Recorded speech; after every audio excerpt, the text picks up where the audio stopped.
श्रीमन्नारायण नारायण हरि हरि ओम। श्रीमन्नारायण नारायण हरि हरि ओम। श्रीमन्नारायण नारायण हरि हरि ओम। श्रीमन्नारायण नारायण हरि हरि ओम। मेरे मित्रों, तब हिरण्यकशिपु गोद में बैठाया हुआ था। जब पूछा कि जो तुम्हारे गुरुजन ने बताया था, बताओ क्या सिखाया है, तब जो है भक्त प्रहलाद कहना शुरू करता है, पिताजी, संसार के प्राणियों में मैं और मेरा, तुम और तेरा, ऐसा खोटे आग्रह में फंसा हुआ है, इसलिए इनका उद्योग जाता नहीं। मैं और तेरे के चक्कर में उनका अधः पतन होता रहता है। मेरा मानना है कि इसका मूल कारण यही है कि उनका पतन होता है कि मैं मेरा ये सब आग्रह में फंसे रहते हैं, इसलिए सब छोड़ करके उनको वन में जा करके भगवान नारायण का भजन करना चाहिए। इतना सुनते ही वो अपने गोद से उतार दिया और संडामर की ओर, जो उसके गुरु थे, उनकी ओर देखा। संड और अमर, उनका नाम अलग अलग था, संड और अमर, तो उनको शार्ट में कहा जाता है संडामर्क। पूछा कि इसको ऐसा कौन सिखाया? वो तो बेचारे डर गए। संडामर्क तो खुद कहता है, कस्बू, लगता है कि हमारे गुरुजी के पाठशाला में जो है ब्राह्मण भेष बदल के आए हुए हैं और खोटा मतलब ये सीख दे रहे हैं। हमारे पुत्रों का संग जो है ब्राह्मणों से हो गया है, जो कि विष्णु ब्राह्मणों के पक्षपाती हैं, इसलिए हमारे पुत्र की मति विष्णु की तरफ घुमा रहे हैं।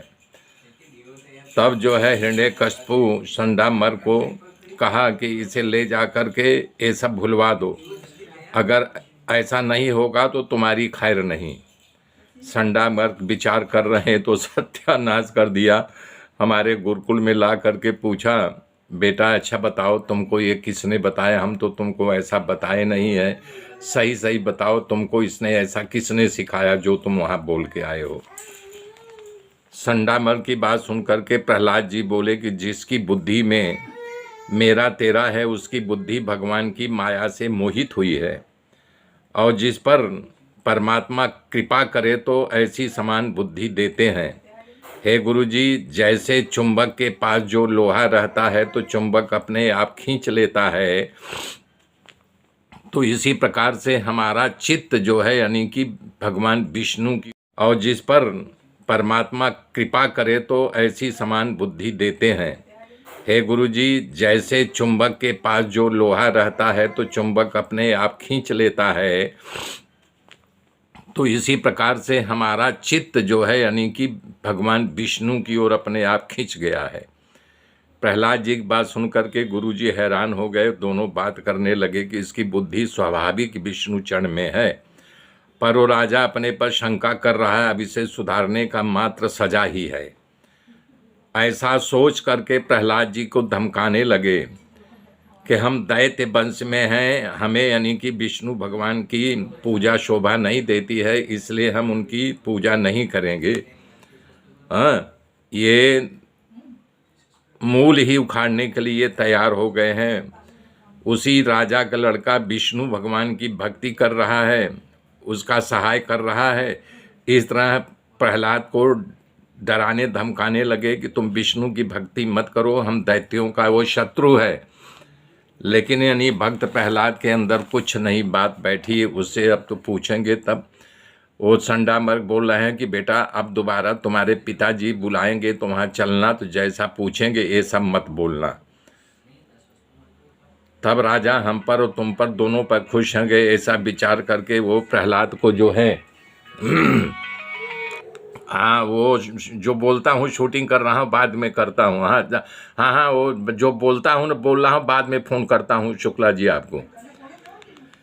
तो तब खूब प्रेम से प्रहलाद को अपने गोद में बैठाया, फिर लेके गए संडामर्क, यानी कि हिरण्यकशिपु के बाद फिर अपने गोद में बैठाया और उसका सर सूंघ करके उसके सर को सहलाते हुए लाल लड़ाने लगा।